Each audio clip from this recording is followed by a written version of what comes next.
Hello, this is Jane Becker. Today we're going to be talking about photographs and how important a good picture is to selling your home. So as you know, 95% of buyers start their search online. Studies have shown that if you are putting less than 5 photographs on the internet, buyers typically just go through and find some other house. So, number one thing that I want to recommend is that you put as many photographs as the site allows about your home. But don't put in individual pictures like your oil tank or whatever. Buyers are more interested in the flow and the feel of the house.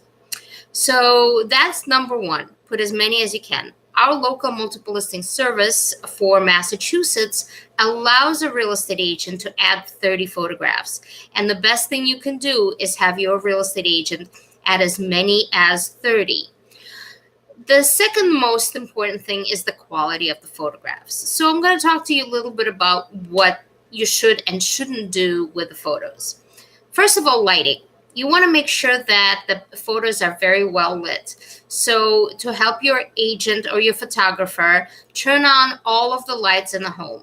If the photographer feels that they're interfering with the picture, they will shut them off.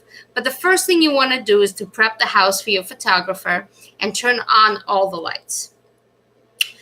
The photo should be in focus.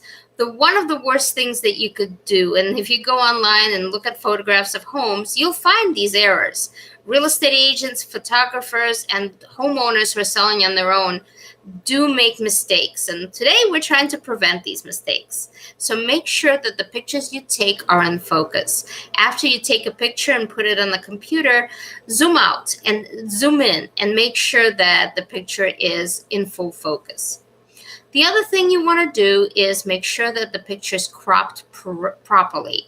Make sure there's no weird edges on it or a line of the border of the room. Orientation, multiple listing service, and on the computer in general. A good photograph will be in the horizontal position. So get yourself accustomed to taking pictures in the horizontal mode. Sometimes when you have small spaces like bathrooms, it's very difficult. What I recommend is stand outside of the room and focus on the interior. Stand in the closet, stand in the tub, and focus out as much as you can to get as much of the room as you can. That brings me to the next point. Many photographers use wide angle lenses. I personally do not like to use the wide angle. I will open up my focus to get as much as I can, but the wide angles destroy the edges and it just does not look natural. So I urge you to consider not working with wide angles. So basically, one of the other things that I have an issue with when I look at photographs for my buyer customers and clients is when the photograph focuses on furniture. You're not selling your furniture, you want to sell a house. So try, especially in the living room or bedroom where you have a very large couch or bed, try to avoid focusing on the furniture in that room. Rule of thumb is the way to get the best picture is to have about a small percentage, like 20% of the ceiling, 20% of the floor, and the rest of it would be in the room. Now, I personally like to take photographs from the second floor looking down into a living room or a bedroom if there's a loft or a staircase that will allow that. That makes a nice, interesting composition and holds buyers' interest when they're looking at the home. Try to declutter before you take photographs. People don't want to see your stuff. They don't want to see an unmade bed. And one of my biggest issues is put the cover on the toilet down, because that's the best way to take a photograph.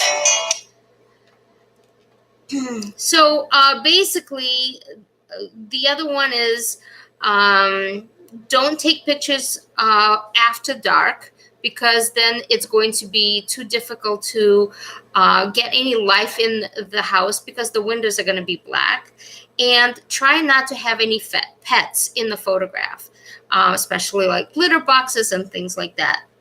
If you are taking pictures of the outside, which I do recommend, mow the lawn, plow the driveway. And the other thing is, if your house is on the market for a long time, take down the snow and put up some flowers. Now, having flower bed pictures in the wintertime is okay because you're showing off your gardens. The opposite is not okay. So I think we've covered much of the things that I wanted to talk to you about. And if you have any questions, concerns, comments, please let me know. My cell is 508-922-9832.